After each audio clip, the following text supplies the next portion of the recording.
I'm Zim, and you're listening to the Helpful Photographer Podcast in collaboration with New York City Photo Safari. To register for a safari, please visit newyorkcityphotosafari.com.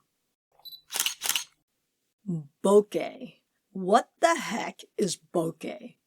Well, as I understand it, it's a Japanese word that is meant to describe shallow depth of field. Shallow depth of field is how much is in focus from the front side to the back side of the frame.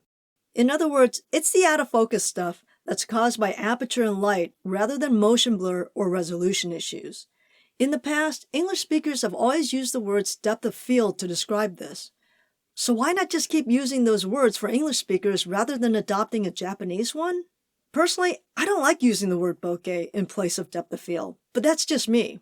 Having said this, bokeh is often used to describe the quality of this blur. And to that end, I think having a separate word is helpful. Now that I got that off my chest, what are the different ways we can achieve shallow depth of field beyond changing your aperture? Because at the end of the day, moving our aperture just 1 or 2 stops does not change it nearly as much as people think it does.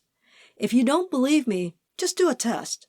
And for those who think buying a really fast lens will do the trick, something like an f1.2, the problem is that the depth of field is so shallow that you'll have difficulty nailing the focus where you want it. So although shooting a really fast lens certainly has its advantages, it can create other problems too. To really drop out the background, you're going to have to deploy multiple strategies. One of these strategies is to use a camera with a larger sensor. But I know, that's easier said than done.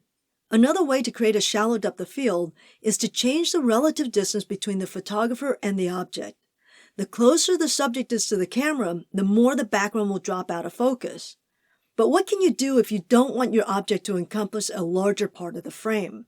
Well, you can move the object further from the background.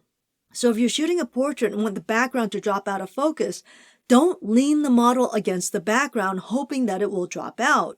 Move them at least 6 feet or more away from the background. Lastly, to make the background feel even more out of focus, use a longer lens.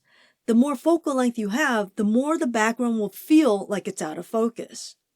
It should be noted that different lenses can make the blur, or the bokeh, look different simply due to the way the glass elements in the lens are designed. So the strategies I just shared will change the amount of blur you get, not the quality of that blur.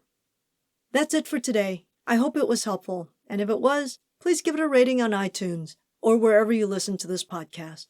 Until next time, keep on shooting.